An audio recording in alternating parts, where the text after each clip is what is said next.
Okay, good class, and we'll go to the second part of the coverage for our pre-midterm exam in CLJ4, the Revised Penal Code Book 2. So last time we talked about crimes against national security and the law of nations. Now we will talk about the crimes against the fundamental law of the state, specifically on arbitrary detention or expulsion, violation of dwelling, prohibition, interruption, and dissolution of peaceful meeting, and crimes against religious worship. Okay, so that is covered by Article 124 to Article 133. So, gamay-gamay ra siya. So now let's go to arbitrary detention under Article 124. What is arbitrary detention? So detention, when you say detention, a person is placed in a confinement or there is a restraint on his person, meaning gipreso siya. In short, that is detention. Now, unsa man napasabot anang arbitrary? Detention that is illegal. So, sometimes they term it as illegal detention, but actually, different ang illegal detention sa arbitrary detention. Because sa arbitrary detention, number one, the offender is a public officer or employee. Now, kasagaran nga liable aning arbitrary detention are our police officers, mga barangay tanod, and any of our law enforcers, because number one, first and foremost, the offender is a public officer or employee and he detains a person, meaning the public officer is ang gipreso ang usa ka tawo and the detention is without legal grounds. Therefore, the detention is illegal, but because ang nakakommit is a public officer, we do not call it illegal detention, but we call it arbitrary detention. Now, so mo na no, three ra ang inyong i-remember aning arbitrary detention. Number one, the offender is a public officer or employee. He detains a person and the detention is without legal grounds. So, what are the cases wherein the detention is without legal grounds? Meaning, gipreso siya, bisan ugwa siya na commit nga crime. So, number one, the detention is considered illegal when he has not committed any crime, or at least there is no reasonable ground for suspicion that he committed a crime. So, dili ka pwede presohon kung wa ka naka-commit og crime. Number one. Or number two, when he is not suffering from violent insanity or any other ailment requiring compulsory confinement in the hospital. So, it goes to say na if you are a person suffering from violent insanity, pwede ka i-detain. Nga naman, kay baka cause man ka og public harm. But if you are not experiencing violent insanity, there is no ground to detain you. So basically, mao ni ang two, no, nga detention without legal ground. If you have not committed any crime or there is no probable cause to believe that you committed a crime, and second, you are not violently insane. Siya. So kano sa man ka pwede mo detain o usa ka prisoner? Number one, of course, if you committed a crime, and second, if the person is experiencing violent insanity, kanang mga buang nga violente, manakit, magwild, manghase, pwede na sila i-preso. So, ang usual no arbitrary detention is arrest without warrant, no, gidakopra ka but wa jud ka actually gibuhat, no. So, nagbaktas-baktas na ka, gikalit na ka og arrest, gipreso ka.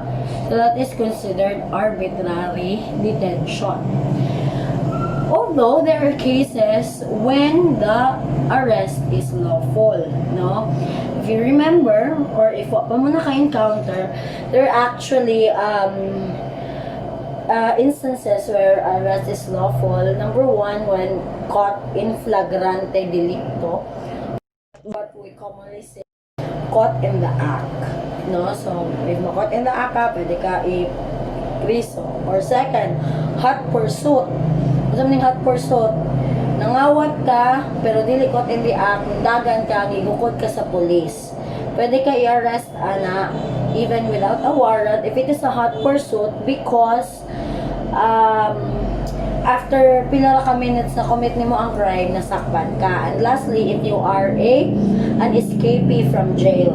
So, eskapo ka, pwede ka dakpon without warrant of arrest. So, more na cases nga allowed ang warrant of arrest. Buy-bust operation is a form of warrant of arrest because it is caught in flagrante delicto or caught in the act. So, allowed na i-happen na sa dyan. However, if you try to look at Article 124, napwede kay mga number of days kung kanus dapat prisohon ang sa katao if nakakommit o crime. So, for example, ang person nakakommit siya o crime nga ang penalty is arresto mayor. So, go back to Book 1. What is arresto mayor? So, when you say arresto mayor, it is a crime which ang penalty is 1 month and 1 day to 6 months. And arresto mayor to prison correctional.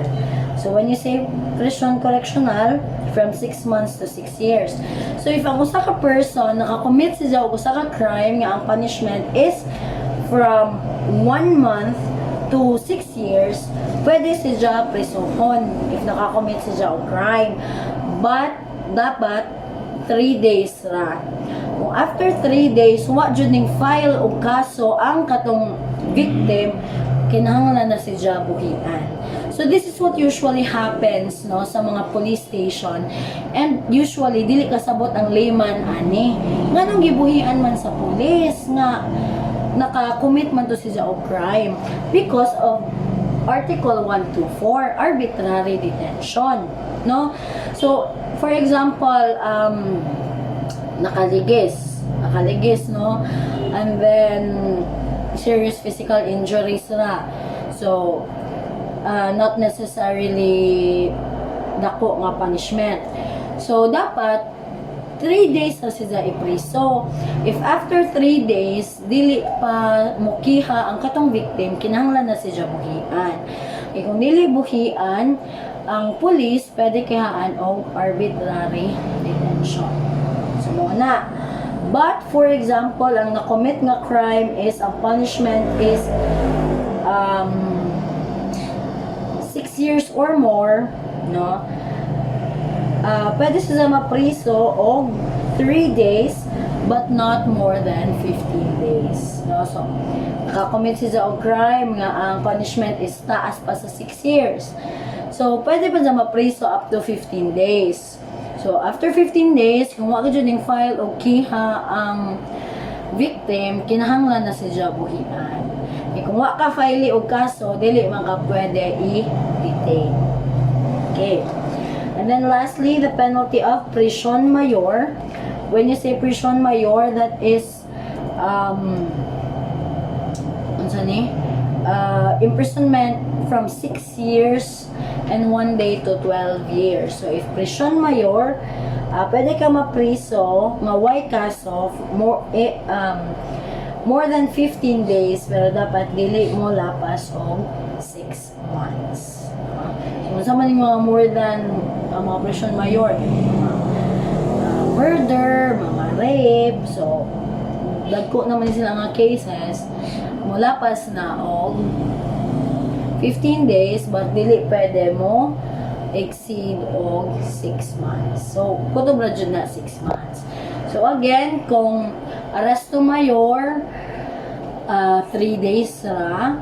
Kung prison correctional in its maximum, 15 days. And if prison mayor, dapat 15 days but not more than 6 months. Okay.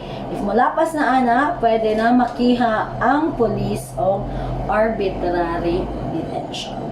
So that is arbitrary detention or detention without legal grounds. So let's move on to Article 125. Article 125 states, Article 125 is delay in the delivery of detained person to proper judicial authorities. No? So, na-delay sa delivery of detained person to proper judicial authorities. Again, sa anime case, the offender is also a public officer or employee, just like Article 124, na pwede lakihan ni mga police officers, law enforcers, or anyone na may power to detain a person. And then, he has detained a person for some legal ground. So, ang Article 124, ang detention is illegal. Article 125, legal na ang detention. And third, he fails to deliver such person to the proper judicial authorities. So, unsa man ang pasabot ng proper judicial authorities? That is our courts or judges with vested judicial power to order the temporary detention or confinement of a person charged with having committed an offense. No?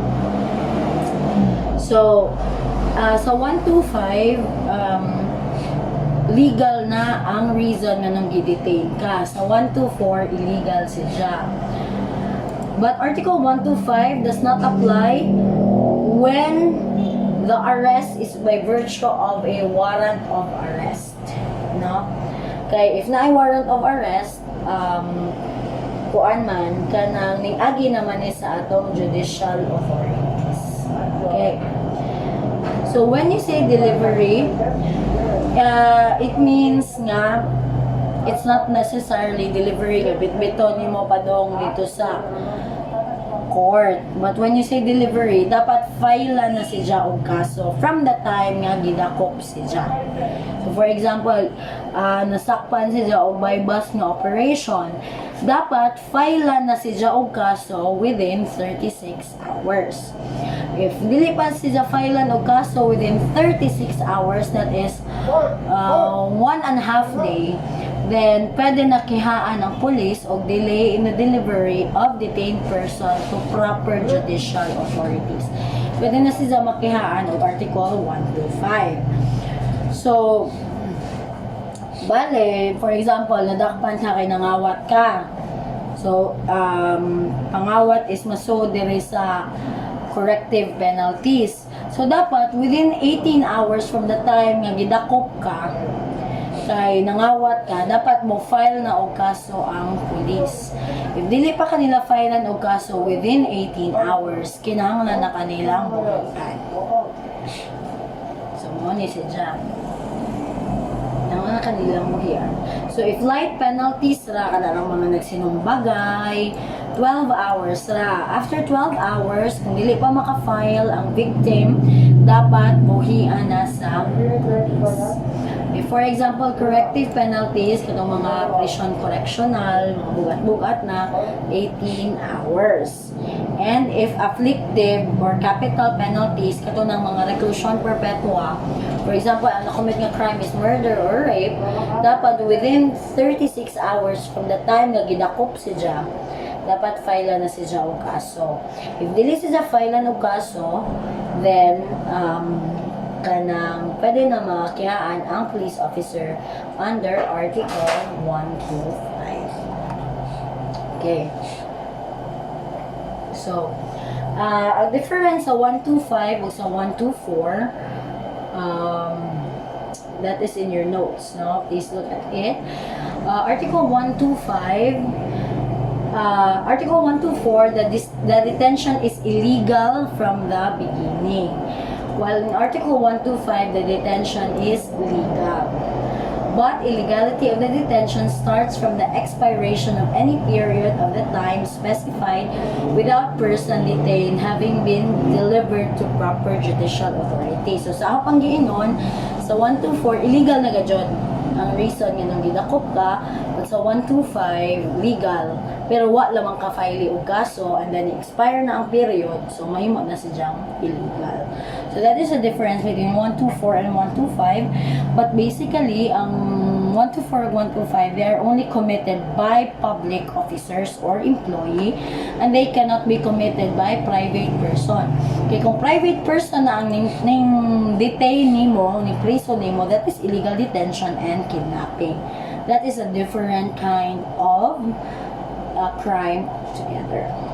Okay, if you have questions, you can do it in the chat box. And then we have Article 126, delaying release. So, delaying release, the offender is a public officer, but most likely nga makihaani is ang mga warden o mga jailers. No, warden or mga jailers, meaning taga-BJMP. Kaya sila naman ang napriso. And then, there is a judicial or executive order for the release of the prisoner. So, ni-order na ang court nga pwede na siya buhian. But, the warden or the jailer or the BJMP, the offender, without reason, delays the service of notice of such order to the prisoner. Dili ni sa ipahibaw sa prisoner nga pwede na laya na day siya. Or, ijang gi-delay ang pag-perform sa order. Primero, wa ni siya gipahibaw.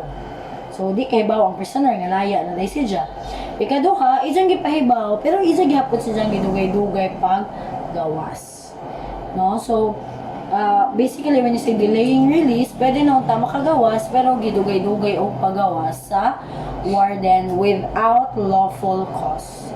So, pwede nimo kihaan ang public officer as under Article 126, delaying release. And then we have Article 127, that is expulsion. So, manang expulsion. When you say expulsion, it is still committed by a public officer, and he expels any person from the Philippines or compels a person to change his residence. Mauni kasagar, and the offender is not authorized by law to do so. So, may kasagaran may tabuan. For example, a barangay captain, and dili sila ganahan sa isang silingan. So, isang gisuwatan ng isang silingan nga, I order you nga mohawa ka aning barangaya. That is expulsion under Article 127. Why? Kisa naman dahil na authority nga pwede mo pahawa sa usa ka tawo sa ijang Pinoy-anan. Only the courts by final order can do that. No, mabitaw nang sa mga private cases, if na mo pahawa sa imong duty, pahawaon kayo sa imong juta or sa imong bahay, unless and until wa panahuman ang kaso, pwede pa ka mo-stay sa imong bahay. Kaya only the court has the power to order the person to change his residence. For example, si Kapitan mo nga, hawa mo dire kay di na may ganahan ninyo. That is violation of Article 127, expulsion. And then we have Article 128, violation of domicile. Now, what is violation of domicile? Or what is domicile? Domicile. So when you say domicile, that is your home. Imong puy-anan. So, imo nang gipuy-an. Imong bay. No, that is Article 128. So, unsa man di ay na violation of domicile? It is committed again by a public officer. It is committed by a public officer when, number one, he enters any dwelling. Dwelling, when we say dwelling under the law, is puyanan. So, puyanan, residential na puyanan, delay office. That is violation of domicile. By entering any dwelling against the will of the owner. So, bisan if you become police officers, when you try to enter a dwelling, most especially if residential, you need to ask the owner if pwede ba musod. Tok-tok, mga tana, pwede ba may musod, ma'am, sir? If dili sila mo allow, but inyong gipugos, that is a violation of Article 128, violation of domicile. But if, for example, office siya, dili siya under violation of domicile because basically, a domicile is not a residence or a dwelling.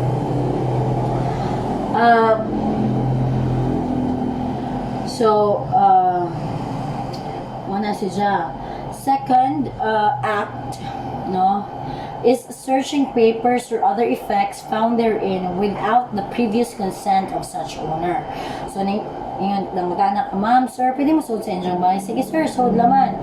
Pag ikaw man yung sud, nangabri ka dito sa ilang mga huno, sa ilang mga aparador, then again, that is a violation of domicile.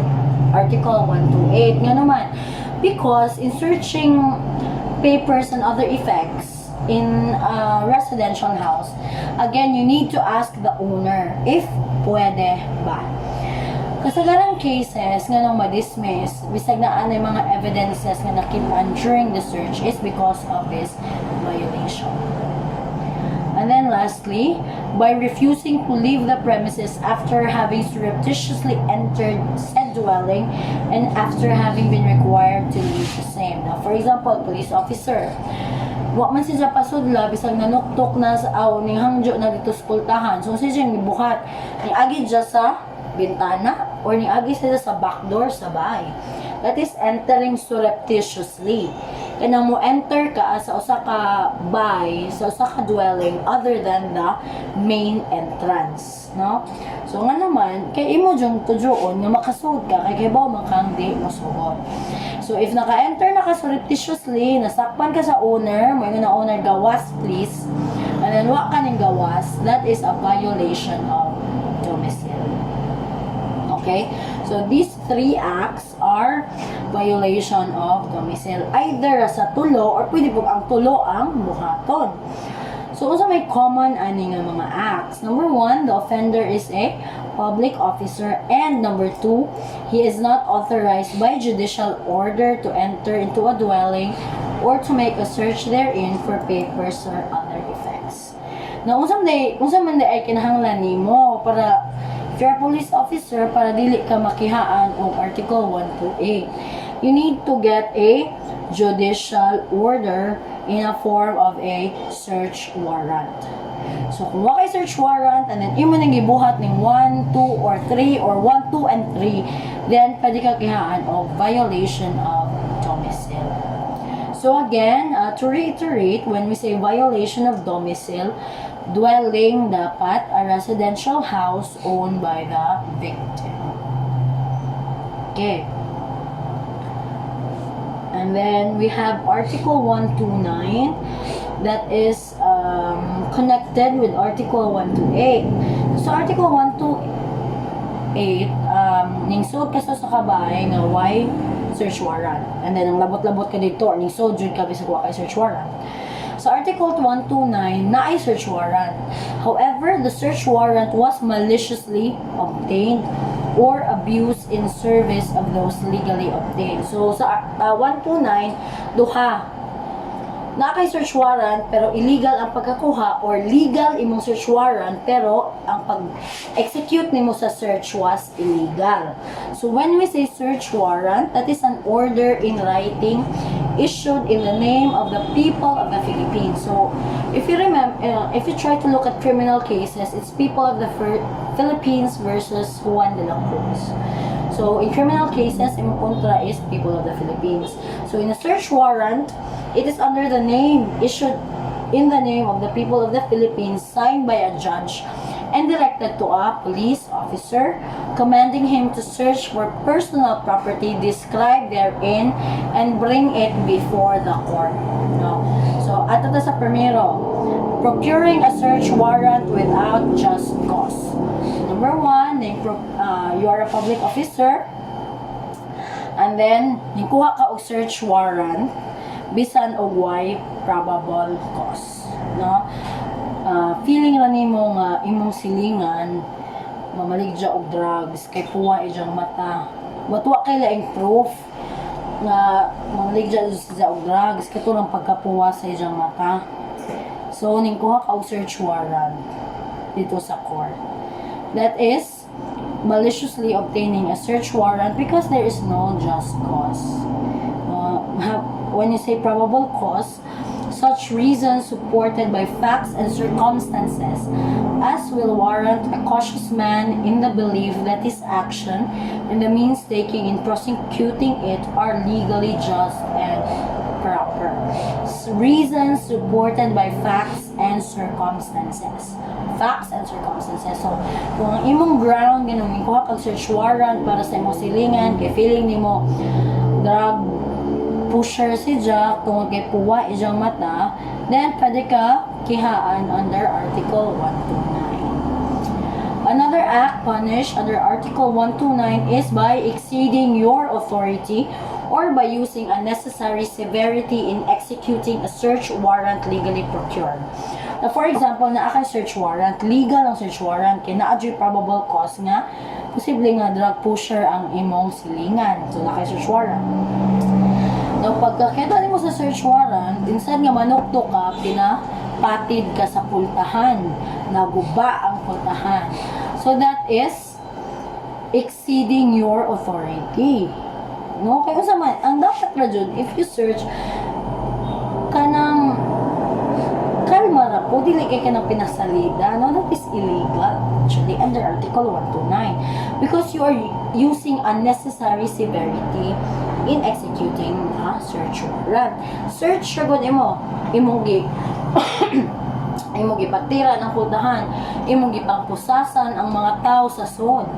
That is illegal. Kaya search warrant is igo ra ka mangita. Search. It is not a warrant of arrest. So, dili ka pwede mo dako. Igo ra ka mangita.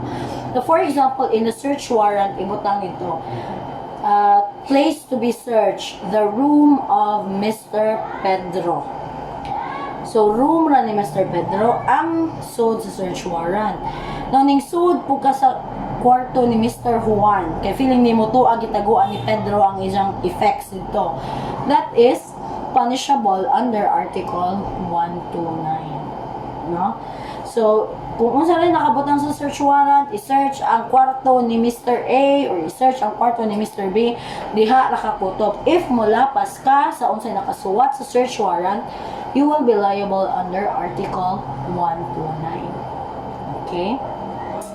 So, those are the two acts punishable under Article 129. Please remember that the search warrant is only valid for 10 days. So, if dili nimo ma-serve ang search warrant within 10 days, it becomes invalid and you need to get another search warrant. Or else, you will be liable under Article 129. Okay? So, more than that.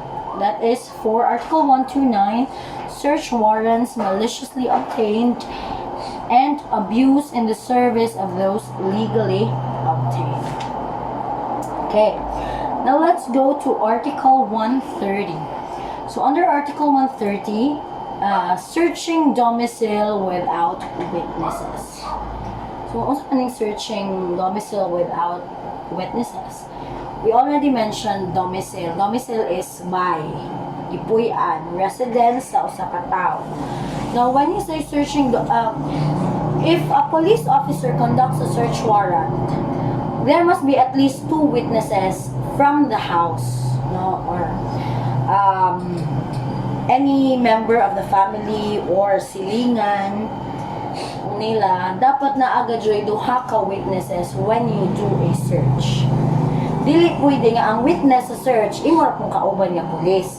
So, dapat, if you search a house or a domicile, there must be at least 2 witnesses. Pwede duha nga napudyoan ng baya or ilang silingan or family member. If you violate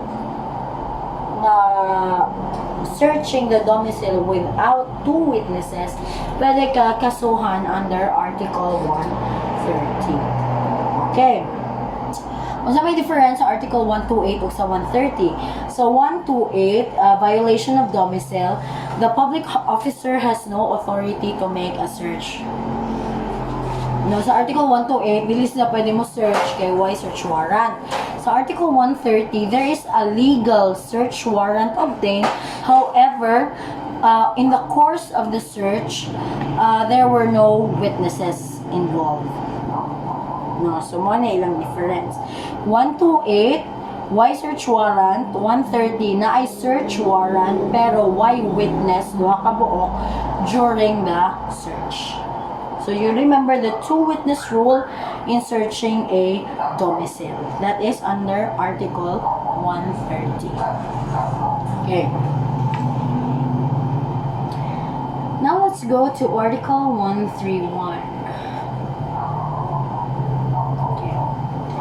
Article 131 is prohibition, interruption, and dissolution of peaceful meetings. Okay. If you try to, usa may pariha sa Article 124 until 132, all offenders are public officers. So, public officers ay pwede makihaan. So, Article 131, prohibition, interruption, and dissolution of peaceful meetings. Now, number 1, the offender is a public officer, and he performs any of the following acts. Any. Number 1, prohibiting or interrupting without legal ground the holding of a peaceful meeting or by dissolving the same. Now, for example, police ka, na nag-prayer meeting, biriskili, or nag-meeting na sila sa ilang purok, meeting sa officer sa purok, and then nanghasik ka, hoy, di mo pwede mag-meeting dire, panguli mo, blah, blah, blah, blah, blah. That is a violation of Article 131. Or, another act, hindering any person from joining any lawful association or from attending any of its meeting. For example, naakay silingan, and then naamoy organization sa purok. Di ka ganahan nga mo appeal si Diyas, so imuhulgaon nga. Appeal ganing ka sa meeting sa atong purok, ipapriso ta ka. So that is a violation of Article 131. Or another act is prohibiting or hindering any person from addressing either alone or together with others any petition to the authorities for correction of abuses or redress of grievances. So for example, police officer gihapon ka and then gusto mo reklamo imong mga silingan kay di sila ganahan sa inyong kapitan. So amigo mong kapitan, so imong hulgaon imong mga silingan mo reklamo ganing mo against sa atong kapitan, ipapriso taga jud mo. And that is a violation of Article 131. So basically, Article 131, only a public officer can commit this crime. Because number 1, dyan nga requisite is that the offender is a public officer and he commits any of the 3 acts I previously mentioned. Okay, 132, interruption of religious worship. Kaning Article 132, this was brought up during katong mga early days sa atong community quarantine, no? Because the first what do you call this? The first requisite is the offender is a public officer or employee. The second requisite is religious ceremonies or manifestations of any religion are about to take place and are going on. And number 3, the offender prevents or disturbs the same, no? So for example, this was brought up during the pandemic. What if kuno na ay nagmisa? Kaya katong di ba, if you remember, there was a time nga public masses were not allowed. And then there was a time also nga magmisa ang mga pare nga na ay mo-attend ng mga parishioners. So, tagnay na po kabuok nga attend ng mga parishioners. Nagsigig misa. Ang police, they cannot go inside the church and undangan ng misa because they will be violating Article 132. Okay, so it's that simple. Violations of Article 132, if there is a religious ceremony and you as a public officer interrupts it or disturbs the same. No, so for example, you are a police officer and then nagmisa and then nagstorya-storya ang ingon ang pare sa sermon nga kani gadyong mga pulis maldito gadyo ni galit ka og tindog sa papadre pataka ka makakon ka. That is a violation of Article 132. A public officer who disturbs a religious ceremony while it is going. Mo na siya. And mo qualified pagajod if it is committed with violence or threat. when we say mo qualified, mas mo taas ang ijang punishment. Okay, for example, katong nanimba, pandemic, nisod ang mga pulis, dili pwede magmisa, kaya baba mo di pwede magmisa, kaya na COVID, mga matay, ganun mo, patjon mo na horon. So that is a qualified circumstance under Article 132, interruption of religious worship. That is why during atong early days of community quarantine, we always advise our police officers nga if ongoing ang misa, makakita ta nga naay nas nanimba, dili jud ka pwede nga manakop while nagmisa. Okay, that would be a violation of Article 132. Mubalik sa mga pulis ang ilang gibuhat. So dapat humnan sa ang misa, igawas, diha na ka pwede i-arrest for violation of community quarantine. So mo na ang Article 132, very very applicable during the early days of our pandemic, of our community quarantine. But karon we are already modified general community quarantine, allowed na ang masses. And then let's go to the last, Article 133. This is a very old article, but naapagadyoy na priso ani. So, sa Article 133, it does not state whether the offender is a public officer or a private person. So, sa Article 133, offending the religious feelings, pwede nga dili, pwede nga dili public officer ang makakommit ni. So, unsa may description or how do you commit the crime of offending religious feelings? Number one, you are in a place devoted to religious worship. So, in a place devoted for religious worship, it does not say nga what kind of place. Basta religious worship. It could be a chapel, it could be a church, it could be a mosque, convent. So, basta anything or any place that is devoted for public worship, and you did the act during the celebration of any religious ceremony. So while na ay religious ceremony, misa, na kasal, na bunchag, whatever na religious ceremony, and the act must be notoriously offensive to the feelings of the faithful. One is actually ang naka-vague, because when you say offensive to the feelings of the faithful, kung na-offend ang faithful, pwede ka kihaan under Article 133.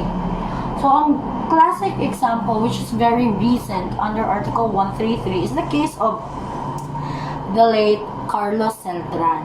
Now, if you remember, the late, because he already died, and he was actually convicted of Article 133. So, the late Carlos Celdran was a tour guide at Intramuros. And sa Intramuros, na diha ang Manila Cathedral. So, during a mass in Manila Cathedral, where the bishops of CBCP were present, during sa misa, nagsuot si Carlos Celdran, nagsuot si Jaog ka ng murag Jose Rizal nga outfit, and nagdaas si Jaog placard nga Padre Damaso. Okay? So, mura to, nagsuot si Jaog, nagpaso si Jaog sa aisle, nagdaas si Jaog sa placard nga Padre Damaso. And he was complained of Article 133, offending religious feelings. Ano man, kisa mo na Padre Damaso, if you try to look back in your Rizal lessons, Padre Damaso was kontrabida sa mga novels ni Rizal na Limit ang Hirayog, El Filibusterismo, and Padre Damaso represented a very corrupt priest. So, na-hurt ang feelings sa faithful, kaya nga na magdamang kaubla ka sa nga Padre Damaso in front of the bishops. So, he was, in fact, convicted of the crime of offending the religious feelings. So, ingana na dyan kasi.